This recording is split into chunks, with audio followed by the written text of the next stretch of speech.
ॐ श्री परमात्मने नमः। अथ श्री तृतीयोऽध्यायः। अर्जुन उवाच ज्ञायसि चेत् कर्मणस्ते मता बुद्धिर्जनार्दन तक्तिं कर्मणि घोरे मां नियोजयसि केशवः। अर्जुन बोले, हे जनार्दन, यदि आपको कर्म की अपेक्षा ज्ञान श्रेष्ठ है अथवा मान्य है तो फिर हे केशव मुझे भयंकर कर्म में क्यों लगाते हैं। व्यामि श्रेवेण वाक्येन बुद्धिं मोहयसीव मे तदमेकं वद निश्चित्य येन श्रेयोऽहमाप्नुयाम्। आप मिले हुए से वचनों से मेरी बुद्धि को मानो मोहित कर रहे हैं, इसलिए हे केशव उस एक बात को निश्चित करके कहिए जिससे मैं कल्याण को प्राप्त हो जाऊं। श्री भगवानुवाच लोके अस्मिन् द्विविधा निष्ठा पुरा प्रोक्ता मया नघ ज्ञानयोगेन सांख्यानां कर्मयोगेन योगिनाम्। अर्थात श्री भगवान बोले, हे निष्पाप, इस लोक में दो प्रकार की निष्ठा होती है। मेरे द्वारा पहले कही गई जो निष्ठा है उसमें से सांख्य योगियों की निष्ठा तो ज्ञान योग से और योगियों की निष्ठा कर्म योग से होती है। न कर्मणामनारम्भान् नैष्य कर्म्यं पुरुषोश्रुते न चासन्न्यासनादेव सिद्धिं समधिगच्छति। मनुष्य ना तो कर्मों का आरंभ किए बिना निष्कर्मता को यानी योगनिष्ठा को प्राप्त होता है और ना कर्मों के केवल त्याग मात्र से सिद्धि यानी सांख्य निष्ठा को ही प्राप्त होता है। न हि कश्चित् क्षणमपि जातु तिष्ठत्य कर्मकृत कार्यते हैवशः कर्म सर्वः प्रकृतिजैर्गुणैः। निसंदेह कोई भी मनुष्य किसी भी काल में क्षण मात्र भी बिना कर्म किए नहीं रहता, क्योंकि सारा मनुष्य समुदाय प्रकृति जनित गुणों द्वारा परवश हुआ कर्म करने के लिए बाध्य किया जाता है। कर्मेन्द्रियाणि संयम्य या आस्ते मनसा स्मरन् इन्द्रियार्थान् विमूढात्मा मिथ्याचारः स उच्यते। जो मूढ़ बुद्धि मनुष्य समस्त इंद्रियों को हठपूर्वक ऊपर से रोककर मन से उन इंद्रियों के विषयों का चिंतन करता रहता है, वह मिथ्याचारी अर्थात दंभी कहा जाता है। या स्थित्वा इंद्राणि मनसा नियम्यारभते अर्जुन कर्मेन्द्रियैः कर्मयोग सक्तः सा विशिष्यते। किंतु हे अर्जुन, जो पुरुष मन से इंद्रियों को वश में करके अनासक्त हुआ समस्त इंद्रियों द्वारा कर्मयोग का आचरण करता है वही श्रेष्ठ है। नियतं कुरु कर्म त्वं कर्म ज्यायो है कर्मणः शरीरत्रापि च तेन प्रसिद्धयेद कर्मणः। तू शास्त्र विहित कर्तव्य कर्म को कर, क्योंकि कर्म ना करने की अपेक्षा कर्म करना श्रेष्ठ है तथा कर्म ना करने से तेरा शरीर निर्वाह भी नहीं सिद्ध होगा। यज्ञार्थात् कर्मणो अन्यत्र लोको अयं कर्म बंधनः तदर्थं कर्म कौन्तेय मुक्तसंगः समाचर। यज्ञ के निमित्त किए जाने वाले कर्मों से अतिरिक्त दूसरे कर्मों में लगा हुआ ही यह मनुष्य समुदाय कर्मों से बंधता है। इसलिए हे अर्जुन, तू आसक्ति से रहित होकर उस यज्ञ के निमित्त ही भली भांति कर्तव्य कर्म कर। सह यज्ञा प्रजाः सृष्ट्वा पुरोवाच प्रजापतिः अनेन प्रसविष्यध्व मेषवो अस्तित्वश्च कामधुक। प्रजापति ब्रह्मा ने कल्प के आदि में यज्ञ सहित प्रजाओं को रचकर उनसे कहा कि तुम लोग इस यज्ञ के द्वारा वृद्धि को प्राप्त हो और यह यज्ञ तुम लोगों को इच्छित भोग प्रदान करने वाला हो।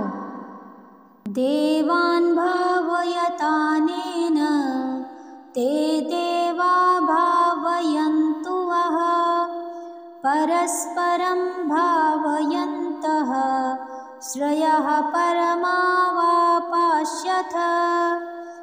तुम लोग इस यज्ञ के द्वारा देवताओं को उन्नत करो और वे देवता तुम लोगों को उन्नत करें।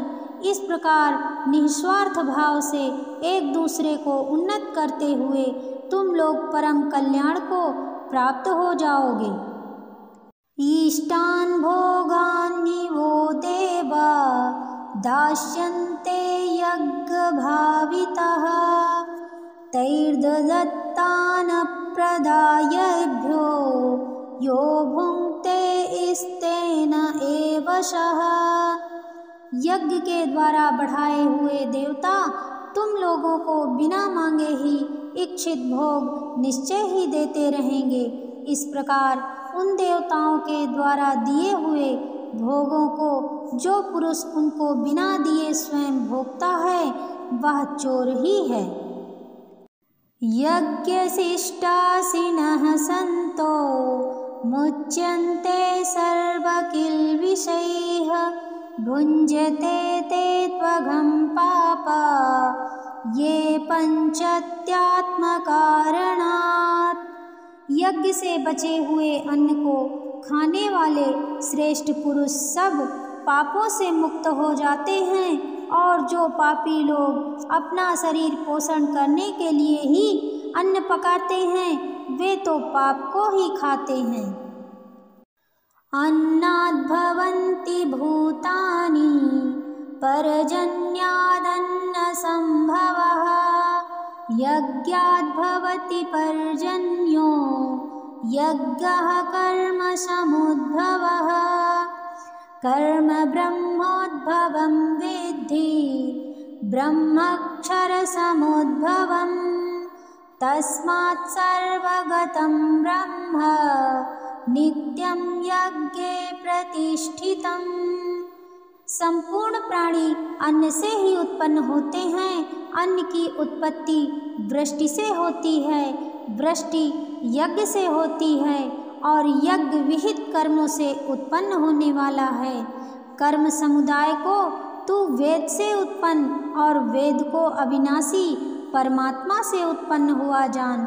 इससे सिद्ध होता है कि सर्वव्यापी परम अक्षर परमात्मा सदा ही यज्ञ में प्रतिष्ठित है। एवं प्रवर्तितं चक्रं नानुवर्तयति यः आघायुरिन्द्रियारामो मोघं पार्थ स जीवति।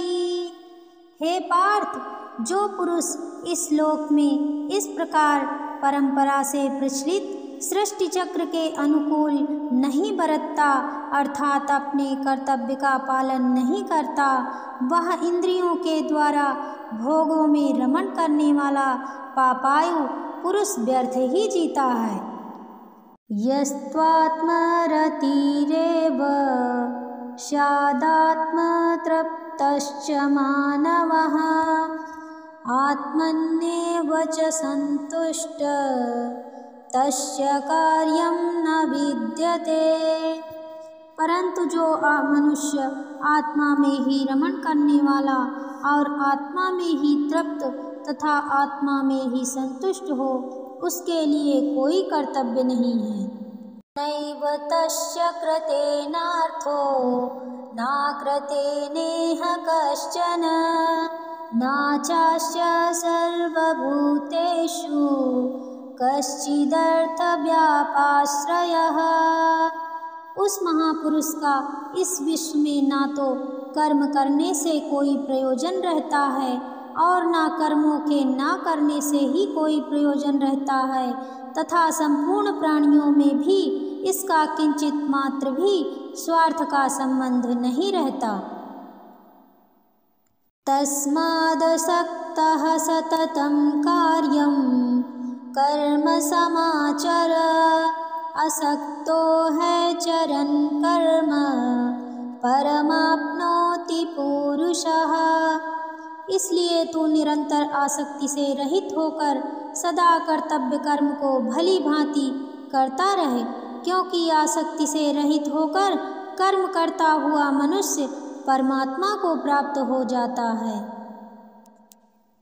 कर्मणैव हि संसिद्धे स्थिता जनकादयः लोकसंग्रहमेवापि संपश्यन्य कर्तुमर्हसि।